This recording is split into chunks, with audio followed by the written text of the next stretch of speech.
بسم اللہ الرحمن الرحیم۔ رسول اللہ صلی اللہ علیہ وآلہ وسلم نے ارشاد فرمایا، جب بندہ اچھے انداز میں عبادت کرتا ہے اور پھر وہ بیمار ہو جاتا ہے تو اس پر مقرر کیے ہوئے فرشتے سے کہا جاتا ہے، اس کے عمل ویسے ہی لکھتے جاؤ جیسے یہ حالت صحت میں عمل کیا کرتا تھا، حتیٰ کہ میں اسے صحت یاب کر دوں یا اسے اپنے پاس بلا لوں۔ رسول اللہ صلی اللہ علیہ وآلہ وسلم نے ارشاد فرمایا، نہ وضو کے بغیر نماز قبول کی جاتی ہے اور نہ حرام مال سے صدقہ قبول ہوتا ہے۔ رسول اللہ صلی اللہ علیہ وآلہ وسلم نے ارشاد فرمایا، اپنے بھائی کے سامنے تمہارا مسکرانا تمہارے لیے صدقہ ہے، تمہارا بھلائی کا حکم دینا اور برائی سے روکنا صدقہ ہے، بھٹک جانے والی جگہ میں کسی آدمی کو تمہارا راستہ دکھانا تمہارے لیے صدقہ ہے، نابینا اور کام دیکھنے والے آدمی کو راستہ دکھانا تمہارے لیے صدقہ ہے، پتھر کانٹا اور ہڈی کو راستے سے ہٹانا تمہارے لیے صدقہ ہے۔ رسول اللہ صلی اللہ علیہ وآلہ وسلم نے ارشاد فرمایا،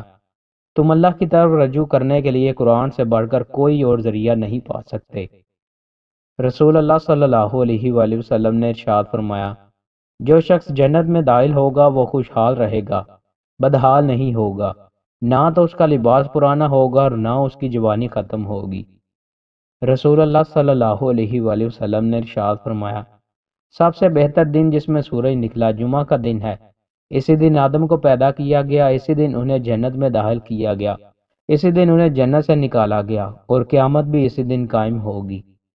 رسول اللہ صلی اللہ علیہ وآلہ وسلم نے ارشاد فرمایا،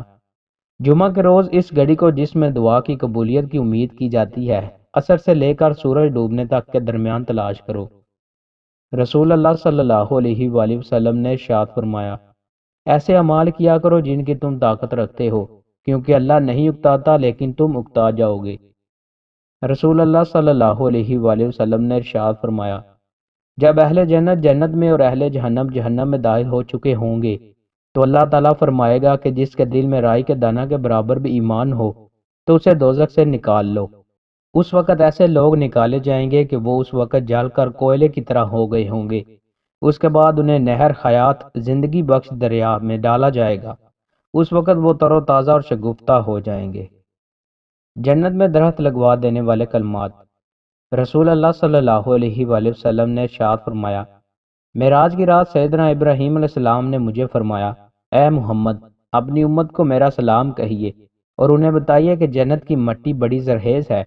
اس کا پانی میٹھا ہے اور جنت ایک چٹیل میدان ہے، اور سبحان اللہ، الحمدللہ، لا الہ الا اللہ، اللہ اکبر کہنے سے اس میں درخت لگتے ہیں۔ دوستو، مزید اچھی ویڈیوز کے لیے ہمارے چینل کو سبسکرائب لازمی کریں۔ بہت شکریہ۔